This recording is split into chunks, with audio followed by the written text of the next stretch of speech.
True story. During Thanksgiving, I went to my parents' house for a few days with my own family. We stayed there. One night, most people were asleep, but I was still awake. My wife and my mom. It was like 9:30. We're like, hey, let's do something we never do. Let's watch something on Netflix. So we see this thing called God Knows Where I Am. I had put it in my queue a few weeks ago, just didn't get around to watching it.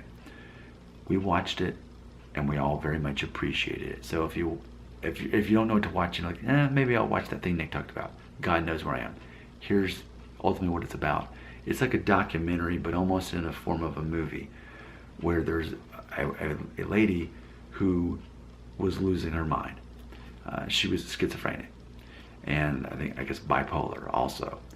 And after she was in the mental hospital, ultimately they released her. She then I want to say she escaped, but she didn't really have anywhere to go. So she ends up finding this old house that no one lives in, unlocked, or somehow she got in, and she decides that she's going to stay there. So she lives there for several months, living off of melted snow and apples that are growing out of the trees behind the house.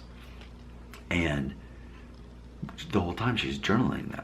So the movie is someone reading her letters in her insane mind about all these people are out to get her and all these fantasies and all this stuff that just completely made up.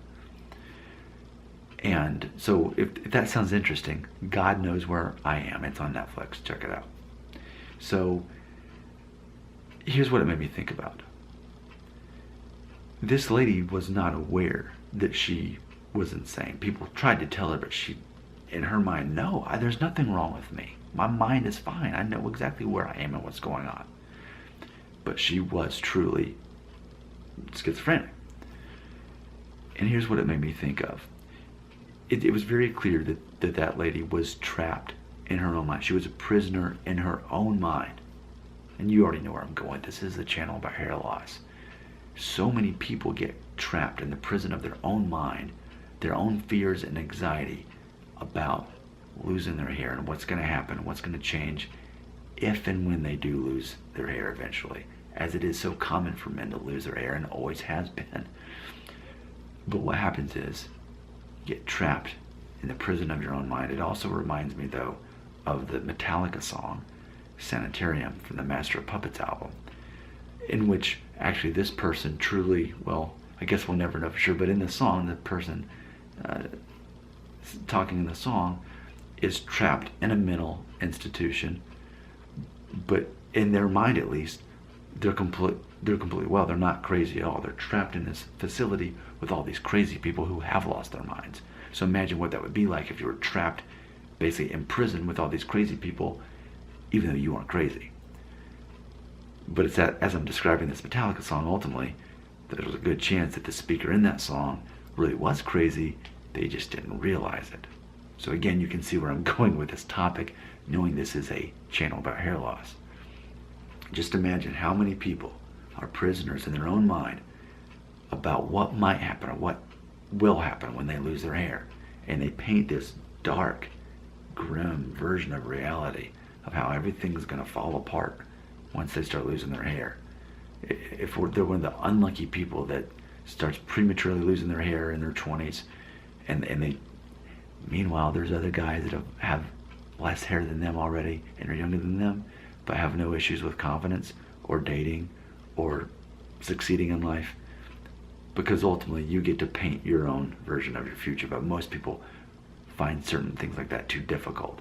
But that's why I'm here. That's my motivation, is to help remind everyone it is a choice. So many choices in life we assign to ourselves as if that is our fate.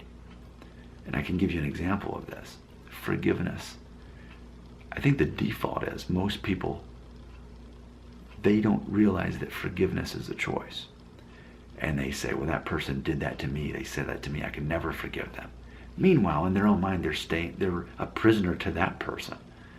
Or they're drinking poison and bitterness every day, hoping that other person is going to suffer. It's not how it works. You can't become free until you forgive the person. And no matter what has happened to you in the history of the world, I can guarantee you that's happened to other people too. Other people who were able to forgive the person who did that horrible thing to them. Not saying it's easy or natural, because it's not. But ultimately, it's still a choice. And this is one of those choices that you have to make. You have to think, I can either remain a prisoner in my own mind, torturing myself over the hair that I've already lost or might one day lose, or I could be free. I could be outside. I could be like Nick Shell. I mean, he's not worried about it. There are people who are worried for him. There are people who are in similar situations that are worried about it. But Nick still gets to make that choice, and we all get to make that choice. We could remain prisoners in our own mind, like the lady on God Knows Where I Am on Netflix, or arguably, possibly the person speaking in the song Sanitarium by Metallica. After you watch this video, you're totally going to look that up next on YouTube. Sanitarium, Metallica. It's a great song. It's a great album. So there you go. What are your thoughts on that? What are your thoughts on people enslaving themselves in this prison, this torture about hair loss, making it to be this horrible end of their existence? But ultimately, they get to choose to be in that prison. They could just as easily make a choice to walk out and then follow through that lifestyle.